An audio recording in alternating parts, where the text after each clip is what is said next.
This podcast is sponsored by nobody. Hey dudes, welcome to Splat from the Past, the only 80s themed horror sci-fi show where things can get totally radical.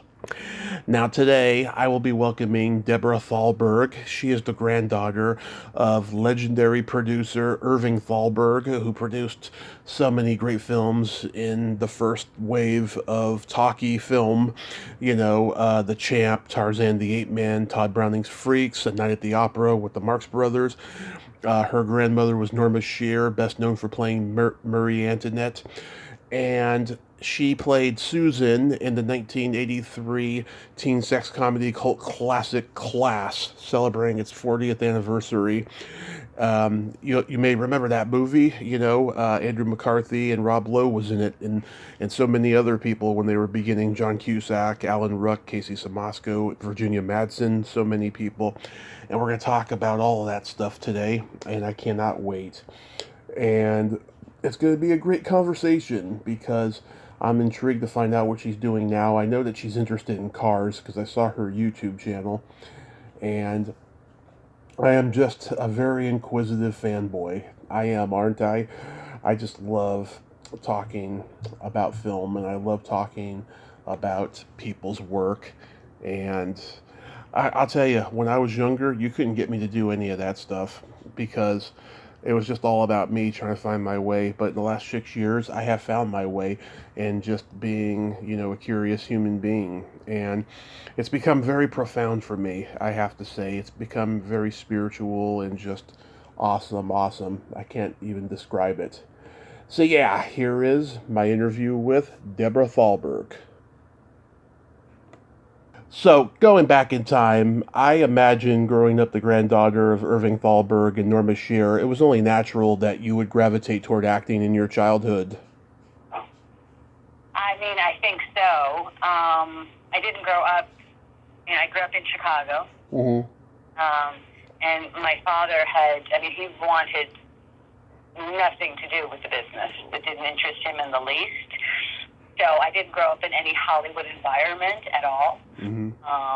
And my mother was also an academic, so I didn't have any, particular entree, but of course,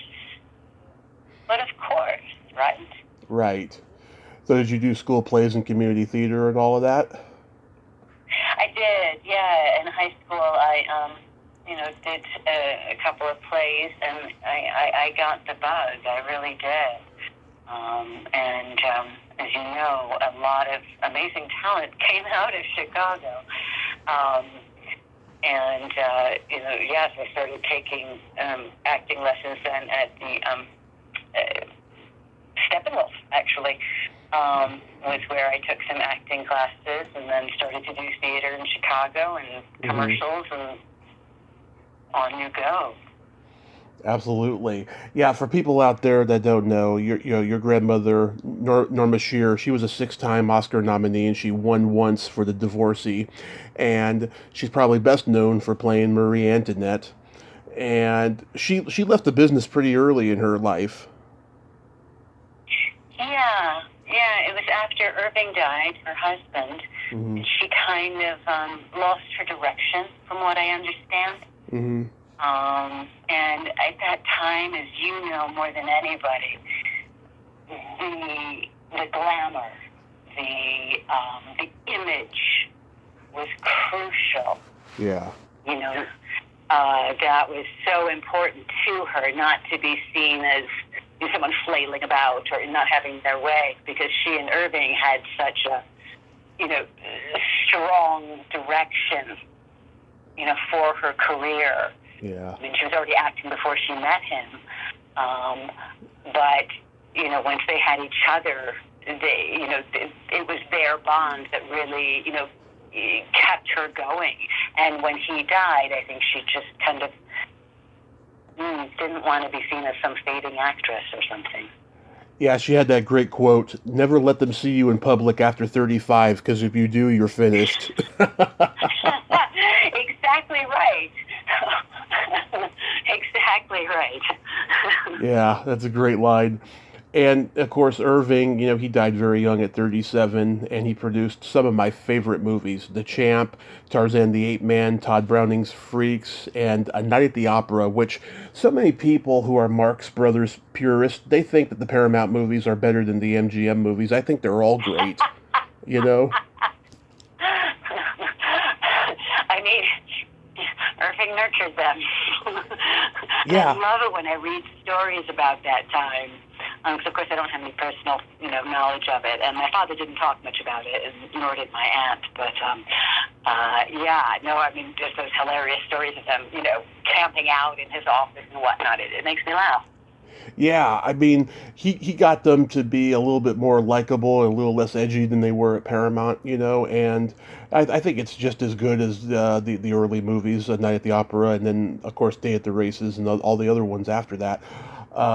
But, yeah, I mean, I'll never forget what Groucho said about him on the Dick Cavett Show. He said it a couple times. He said, your grandfather was so eccentric, he barricaded his beach house window so he wouldn't hear the waves on the beach. Oh, that's funny. Yeah, you didn't hear that? No, there's so much I don't know. I actually depend on people like you and, my friend Mark Vieira and Eric, who are collectors and, incredibly knowledgeable about, have studied meticulously, Hollywood history. I just have, a kind of a rollicking sense, but not, as meticulous. And so I love it when I hear stories. Yeah, that's one of my favorite ones. Yeah, I mean, do you have a favorite of the movies that both your grandparents did? Well, I mean, The Women, I think, actually is one of my favorites of Norma's. And it's just such an amazing movie, I think, for the relationship between all the women. And, it often comes to me when, when Norma's character, she leaves them and says, please don't talk about me when I'm gone. Yeah. And that comes to me often. Yeah. And Grand Hotel, I just think, is one of Irving's finest films. Yeah. Doesn't get much better than seeing Greta Garbo. Yeah, I just loved Tarzan the Ape Man. I just think that was the best one. And then after that, it became a series and a business, and it just got campier and sillier. But that one, there's something about that one that's just magic. Wonderful. Johnny Weissbowler and Maureen O'Sullivan, and of course Neil Hamilton, who everyone knows as Commissioner Gordon on Batman. Yeah. Yeah, it shows, the range of complexity of, that from the very serious to the absolutely absurd. A story's a story, right?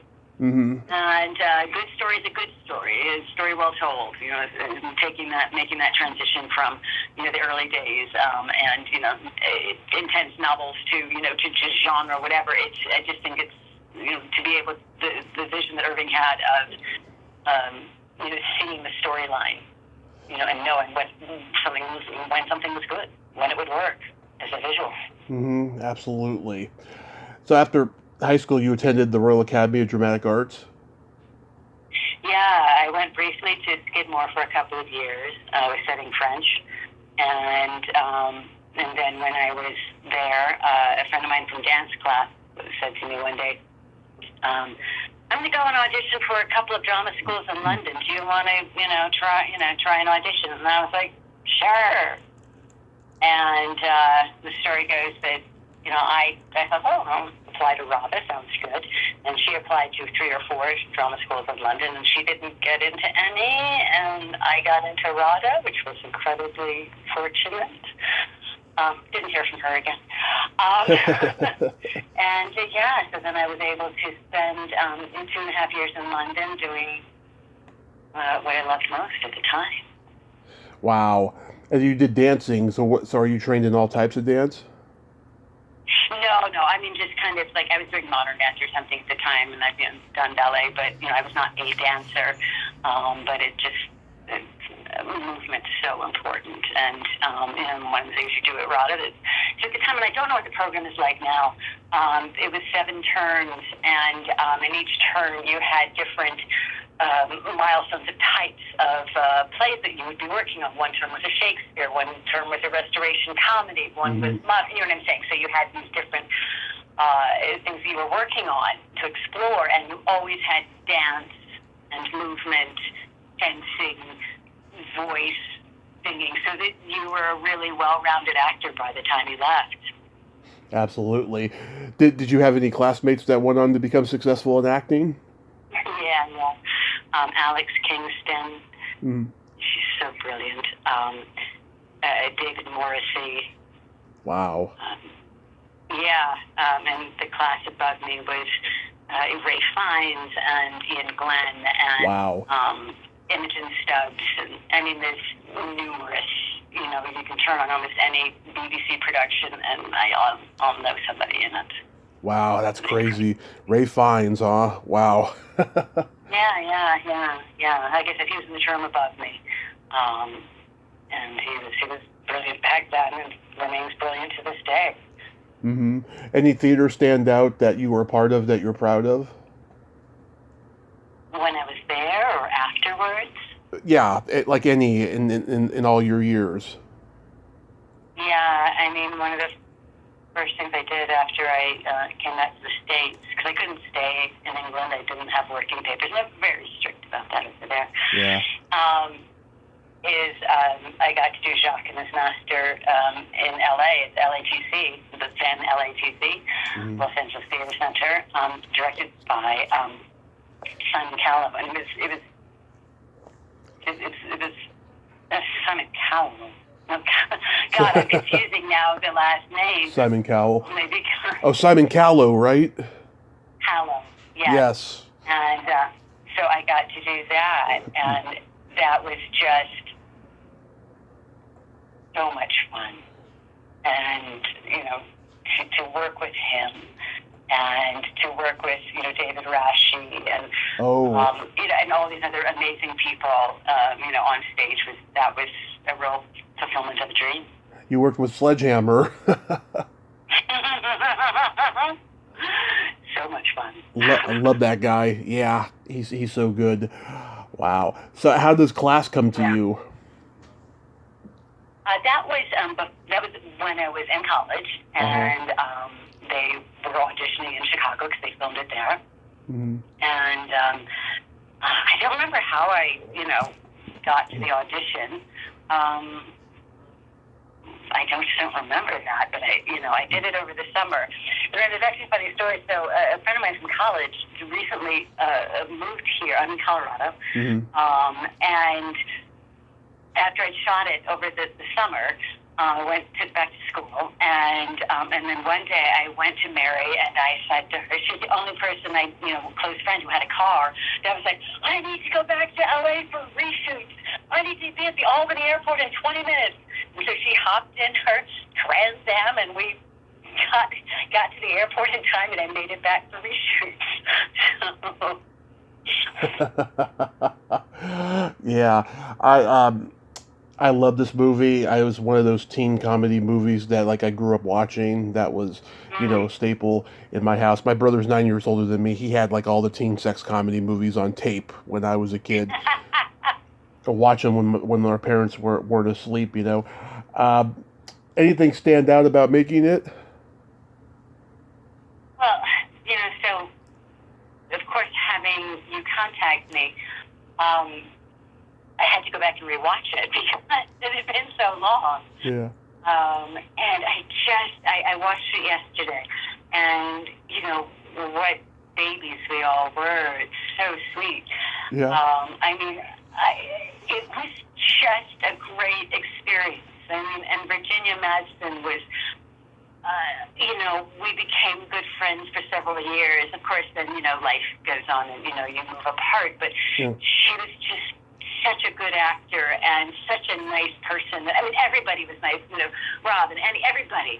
And I just, the earnestness and all the Chicago kids, John Cusack and Joan Cusack and Casey Samasco and Alan Ruck, all these guys. Yeah. Yeah. These are just great people and really great actors. And there you're seeing them all in the beginning, and that's so precious to me to see that.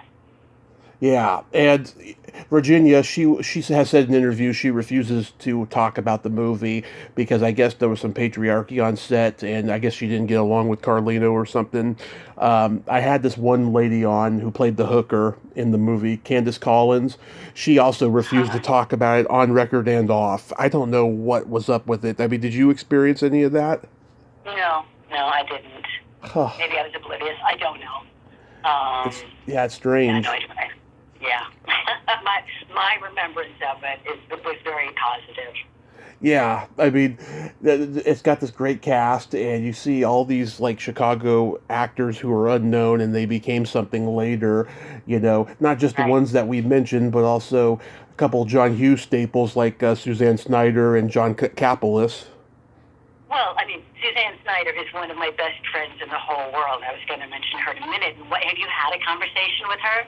She was going to come on here on my 35th birthday in 2018, and then she had to cancel, and she has never rescheduled with me, and I've messaged her, and she hasn't responded. Well, I'll see what I can do, because she's just such a beautiful human being. Yeah. And, deserves much more, praise than she ever got, Yeah. She got into a bunch of, sort of B movies, but these have been great, for her legacy, and she's just a beautiful person. So, yes, I hope that you get the opportunity to speak with her. Yeah, I've met her twice at horror conventions, and perfect. Yeah. Yeah, and I had her best friend Judy Aronson on here a couple years ago now. Yeah, and Judy loves me, so she'll highly praise me as well. If she asks her. Yeah, and oh my God, Lolita Davidovich was in there too with Suzanne. As the two girls that they pick up. I saw that at the end, and I was like, I wasn't there for that piece of shooting, so I saw that, and I was like, oh my God, that's Lolita Davidovich. So yeah, I was surprised by that too.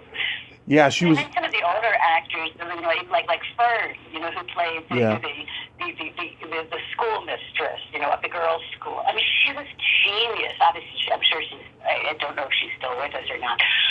But she was so lovely. I remember her bright blue eyes.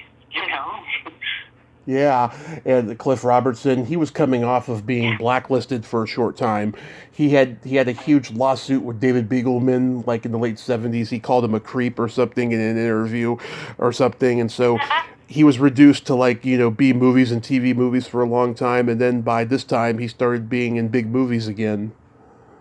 Oh, I didn't know that. Oh yeah, In fact, I was watching a sketch comedy show from the late 70s, not Saturday Night Live, something, and there was a joke about it in there, and I was like, oh man, that was pretty bad, for 1978 or whatever. Wow, interesting.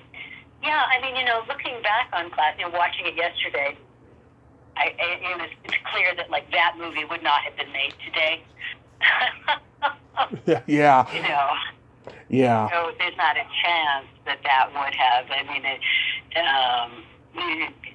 given the beautiful performance by Jacqueline Bisset, never would have been acceptable today. It's ironic. When I was 25, I had an affair with my friend's aunt, who was in her early 40s, and to this day, our friends and our classmates they joke with him and say, "Hey, I was talking to your Uncle Tommy the other day." And I had a talk with him not too long ago, and apologized to him for going out with her. And he hates his aunt, by the way, already. So, but it was embarrassing that it got out about it, But he forgave me and stuff, and it was all good. Oh, that's funny. Yeah. You have a personal relationship with that movie. Yeah.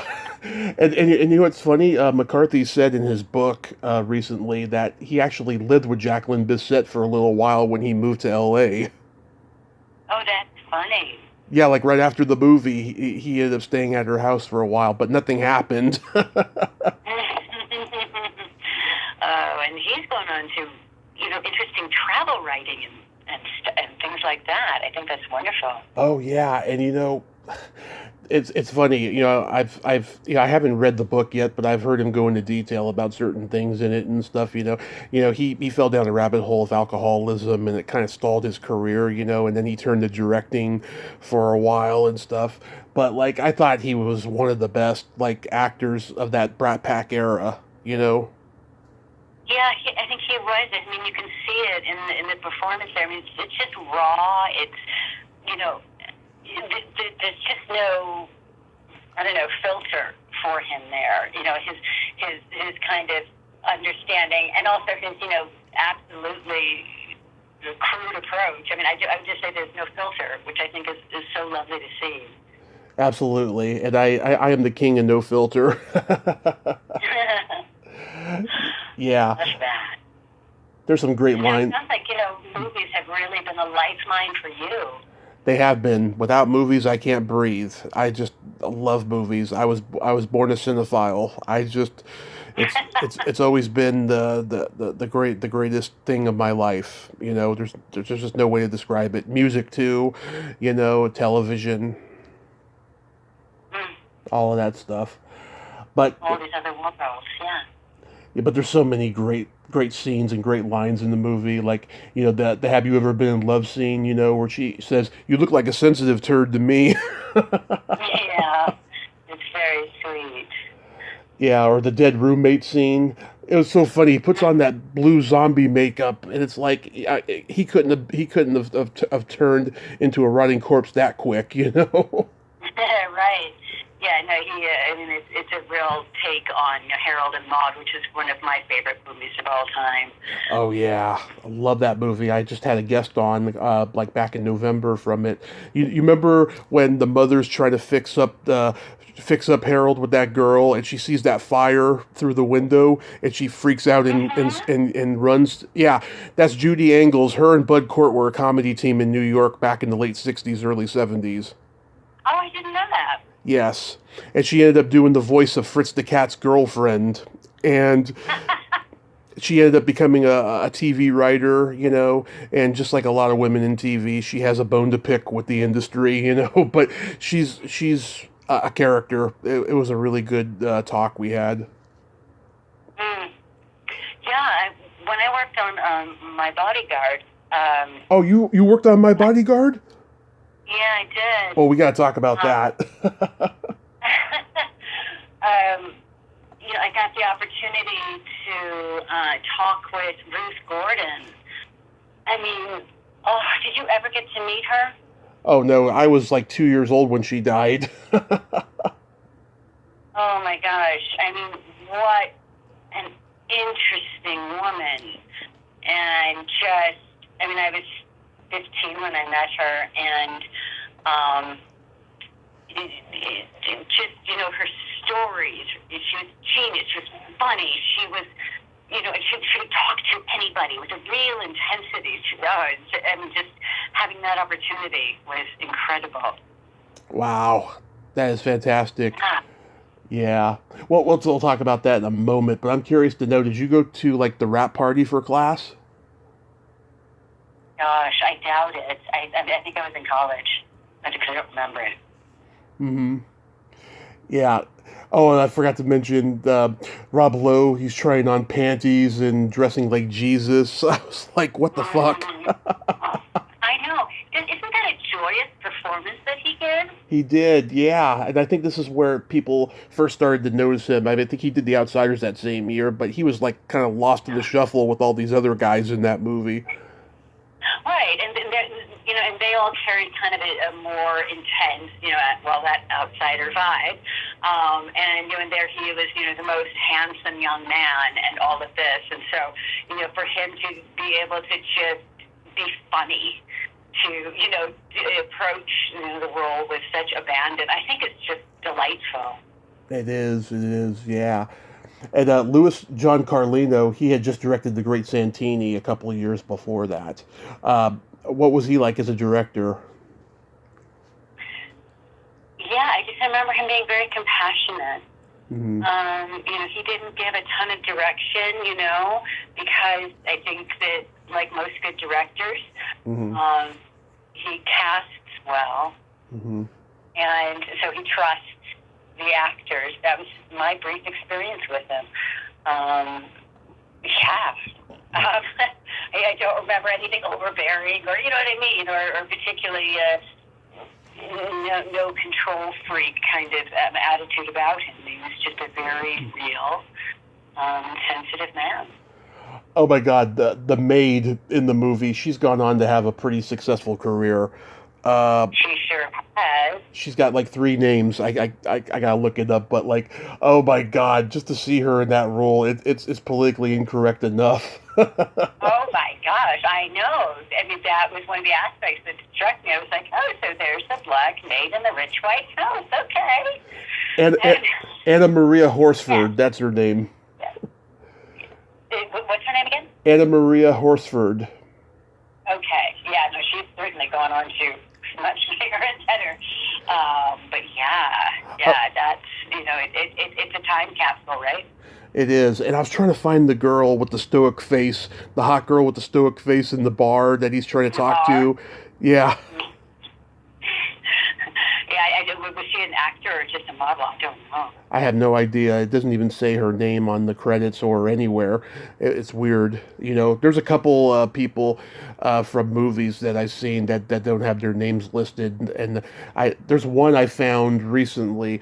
The guy who played the clown doctor in Pee-wee's Big Adventure. I found his name. I found out he's done like over 100 movies and TV shows and stuff. But that was one of them. And Pee-wee's Big Adventure was not listed on his IMDb. But that does exist. They forget to put names of people. Yeah. Well. So, My Bodyguard. What did you play in that? I was basically. What did Tony Bill call us? Special extras. Extras, he wanted a group of like 6 kids who were part of the gang, as it were. Mm-hmm. And so we were there for weeks. You may recognize a young lady named Jennifer Beals. Yes. There. Flashdance. Yeah. Yeah. Yeah. And so there were 6 of us, and it was just, talk about a fun experience. And that was when I was taking class at in St. Nicholas. A casting director came at St. Nicholas Theater Workshop, and the casting director came and just asked all the kids to come and try out for this movie. That one I do remember.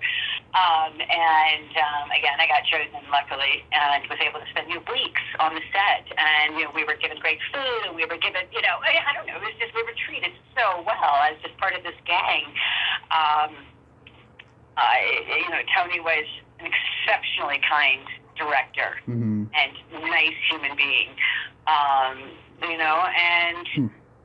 I guess it was just the time, Chris Makepeace and Adam Baldwin and these kids were just great, raw, beautiful young talents. Literally nobody knows where Chris Makepeace is, and so many podcasters I know want to interview him, like myself, and so many like convention managers want to represent him, because he's done a lot of cult movies, but like nobody knows where he is. Couldn't tell you. Yeah, it's weird. He was so much fun and funny, and he was a jokester, and he, and you can see in that performance there that he gives. It's just, again, beautiful and transparent. Yeah, it's weird. I hope he resurfaces someday because he did a lot of good stuff. He did. Matt Dillon, of course, he had just done Over the Edge, and this was like one of the movies that launched him.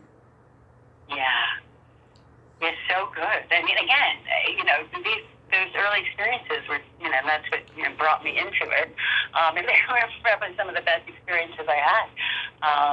Being treated well, and I'm sorry to hear that there was discord that, but luckily I wasn't aware of. I suppose, on class. But just these really fine young actors, who really, all these kids from Chicago. I mean, Chris Makepeace obviously was not from Chicago. He's from Canada, I believe. Yes, Chris Makepeace is Canadian. So many of these kids came out of, the Piven Theater Workshop and, Yeah. all of that, all the Cusacks and the Pivens and everybody. I mean, they're just so talented. And these are people who care about their craft, These aren't celebrity actors. These are, and you can see it in these early movies, for all of them. These are really good people, good actors. Yeah. Joan Cusack was also in My Bodyguard, and I just talked to her sister Anne. Yeah, who's also brilliant. Oh yes, and a very, very sweet lady. There's no ego about her at all, and she loves her siblings, and she's just a sweetheart. I enjoy talking to her. I bet. Yeah, I've talked to a couple of people who were in the Piven workshop and stuff. There's this one actress named Polly Noonan. She was the girl on the bus at the end of Ferris Bueller's Day Off. The nerd girl with the gummy bears. I don't remember that right now, but yeah, yeah. Anne likes her a lot. She knew her growing up. So I noticed that there was a 6-year gap between Class and Case of the Hillside Stranglers. What happened during that time? College, London, I couldn't tell you. Here's what I do know, is that going from London, where as an actor, you're treated like a professional human being. Right. Where, all the actors I know, they're, and I only just mentioned the most famous, but there's so many other working actors, who have come out of RANA that, you truly can't turn on a show or a movie, in English without seeing RANA. Julie Richardson, yeah, she's another good friend of mine. Oh, yeah. And, all these people work all the time, and they do film, they do television, they do theater, they go back and forth. There's not like a real big separation or these kind of gradations that you get in the U.S. And so I was so disoriented when I came back. It took me a little while to adjust to what the situation was when I ended up in Los Angeles, because my mother was there at the time. She was executive director of Filmex. She used to be executive director of the Chicago International Film Festival. So that's how I ended up in LA, which was very disconcerting after, focusing on theater and kind of, honing my craft, to realize that most of the time, you got stuff based on how you looked. I found that very disorienting. Mm-hmm. And I started to think it was me. It was like, I'm clearly not talented and I'm not getting, certain roles. And it took a long time to realize, it might not be that. And so, I had fans who were, casting directors, and they'd say, you did great, but I can't cast you because you're not a celebrity. Yeah, but you got the name Thalberg. Yeah, but even then, you might be surprised how many people don't even know that name. I know. It's sad. It is sad, and the people's sense of history is about a year old. Yeah. And obviously the kids who go to film school and whatnot, they learn, but so many people don't. I've been very fortunate, because of my name. People have sought me out to get to know me because of my ancestry. Even though I don't have anything more to tell them than they already know. I guarantee you that. Because I didn't grow up in that environment. So I just I didn't work a lot, and so eventually I did leave acting because I wasn't working enough, and it's not that interesting if you're not working. Mm-hmm. All you want to do as an actor is work, right? Right. But did you get to know your grandmother a while? No, I only met her once. She was, not only not interested in not being seen in public, she pretty much, retired from, I don't know. Family? Like I said, I met her once. My cousins, had a greater relationship to her because they lived in California. Mm-hmm. And so they, knew her a little better. I can't say they knew her well. I don't know. I don't think so, but they certainly knew her better. Uh-huh. But Norma was not, interested in being seen as being older, I don't think. Yeah. And so yeah, she cut off the family pretty much then, huh? Yeah, she kind of just retreated, really. You know, it's not that it was anything malicious. I think it was just a retreat, you know? Mm-hmm. But when you met her, was she still gorgeous and everything? She was vital. I remember, here's what I remember. I was 7 years old, Mm-hmm. and she seemed very glamorous, and she had on a kind of silver lame, you know, pantsuit of some kind, or a jumpsuit. Maybe it was a jumpsuit with a silver belt, and I thought it was fabulous. And that's what I remember. Interesting. Not much. Wow. Yeah, yeah. So did you enjoy playing Richard Crenna's daughter in the Hillside Stranglers? I did. I mean, like, I was just sit in the car, you know, as a young actor next to such a damn pro. Yeah. I mean, you know, knew everything about where the camera was, knew everything about, you know, where he should be, when he should be. Just straight up professional. Knew his shit. And, you know, did we form a close bond? I don't know about that, but I just knew just that opportunity to work with him. Excuse me. Nice. So you did a short called High Adventure? Oh God, yeah. Jeez. Deep dives. Yeah. Yeah. Well, it doesn't have the synopsis on IMDb, so what was it about? It was a student short. Russ Matthews directed that. I don't know if he's still directing that. But I got to play an Amelia Earhart-like character. I got to be, you know, a leather jacket, and my hair was curly and golden light, and all of that good stuff. He loved old glamour. He loved old movies, Russ. Mm-hmm. So it was just, you know, a couple of days. I do remember driving to the set. It was somewhere in the desert, I think toward Palm Springs, and I was going down the 15 at like 95 miles an hour, and I got pulled over because I was late, and you know, got a bad speeding ticket for that. But yes, I mean, it was an opportunity to even though it was on a dusty, you know, airplane and whatnot, it was an old glamorous type of feeling to the production. Mm-hmm. And are you the one singing "Go Ape" in George of the Jungle? I was voice on that. I was on a couple tracks. Nice. And my friend, my friend Michael was doing music for it, and he knew I did voiceovers, so I went and worked on a couple of tracks with him. My dad and I saw it in the theater. Oh, nice. That was a fun movie. Oh yeah, I thought it was well done, you know. And then of course Brendan Fraser did Dudley Do Right a couple years later, but that was lousy. Yeah, no, I thought he was great in George of the Jungle. Yeah. I didn't meet anybody on set because I was literally, you know, just in the studio laying down some track there, which was fun. Yeah, and of course now he's making that comeback, you know, with The Whale, and he got an Oscar nomination. Have you seen that? Is it good? I haven't seen it yet, but I heard it's very heart-tugging. Yeah. Yeah, I'd like to see it. Yeah, I want to see it too. And they did a good job putting the makeup on him, but he's getting attacked for it, though, because they didn't hire a real fat actor. You know, everything's politically correct nowadays. Well, I mean, we're at a whole other phase where it's, you know, the pendulum always has to swing, right? Yeah. You know, where... Yeah, I mean, I refuse. I mean, you know, everybody needs a seat at the table, right? Right.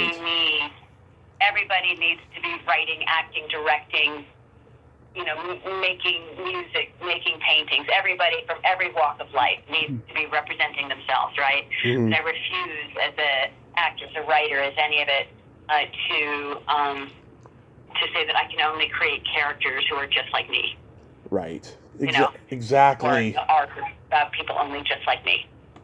Exactly. You know, and I think the just like me mode of filmmaking is what gets successful, you know, because if you divide it into making a movie about a specific group or category, you know, statistics have proven that they haven't done well at the box office because not everybody thinks like that. Not everybody is educated on that. you know? Right. Right. It's a very interesting And we have to make dynamic. choices every day. What are we going to, what are we going to spend our time on or money on? Mm-hmm. And if it's such a narrow focus, you know. Yeah, it's a very interesting time that we live in as far as movie making goes. Yeah. So going back to what you're doing nowadays, so elaborate again. Yeah. So so I started to write while I was in LA, and I found that much more satisfying because now it wasn't about my face or anything like that. Yeah. And I discovered I really liked it. Actually, that's the other thing.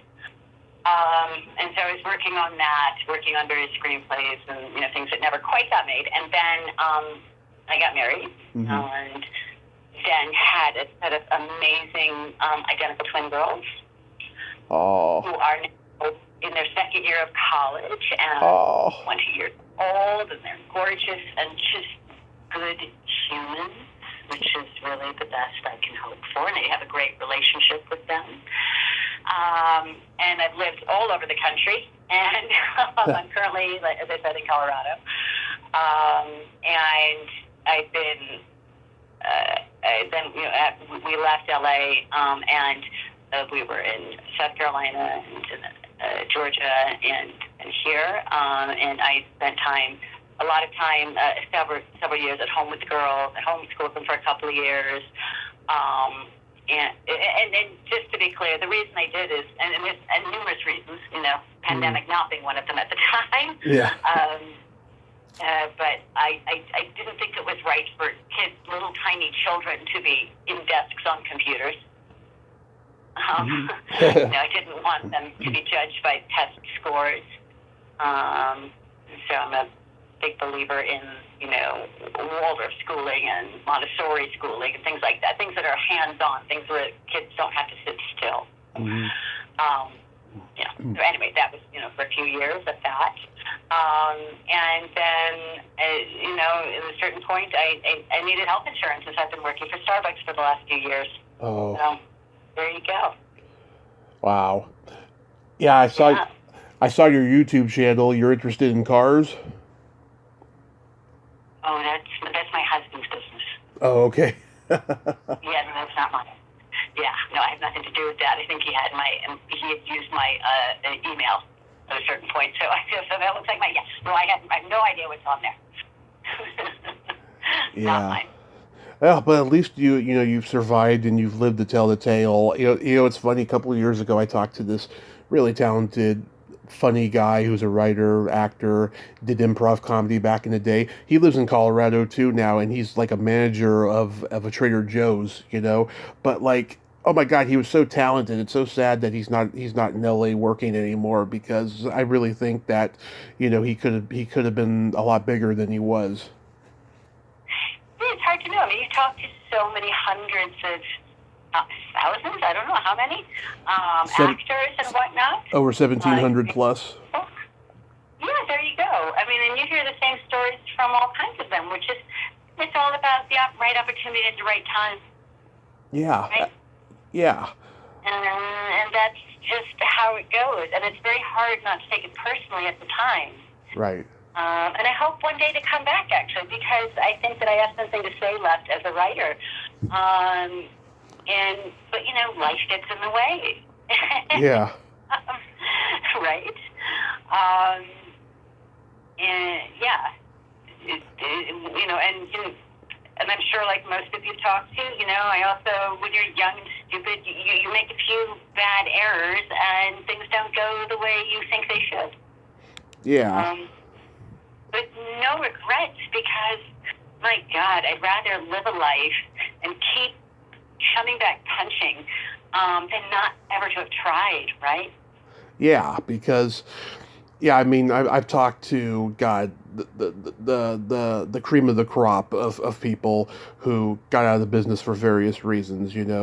There was everything from sexual assault to drug use to mental illness to trusting people they shouldn't have, just various reasons. It's very interesting. Yeah, it's the people have something they need to say, and I really believe, everybody is an artist in some fashion or other. How we use it, what we use it for. Does our art have to support us? That was a big question in my life. Well, I'm a failure if it's not, supporting me. Well, no.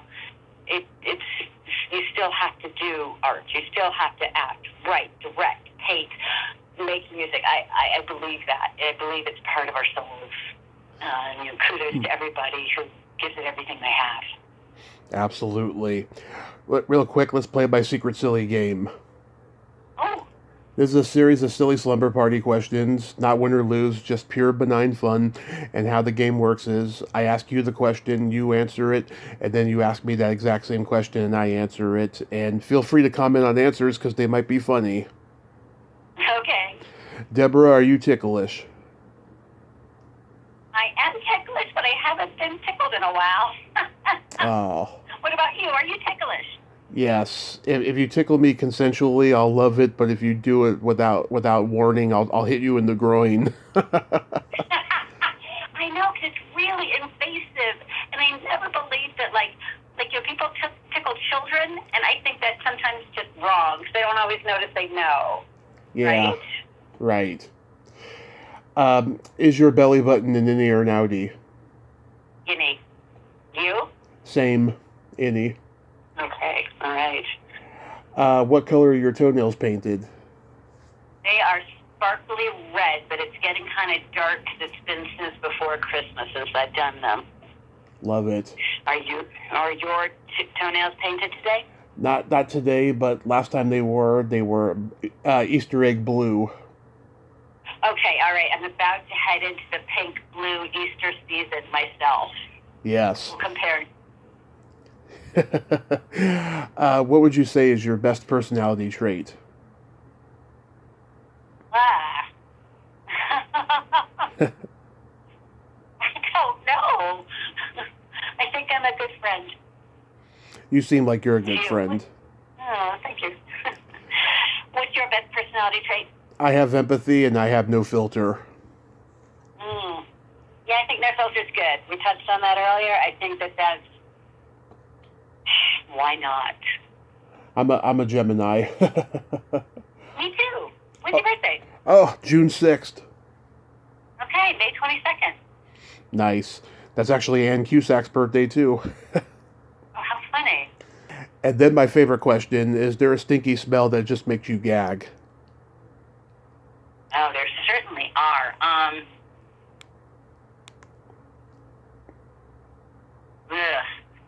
trying to think of what recently have I smelled that's been just disgusting.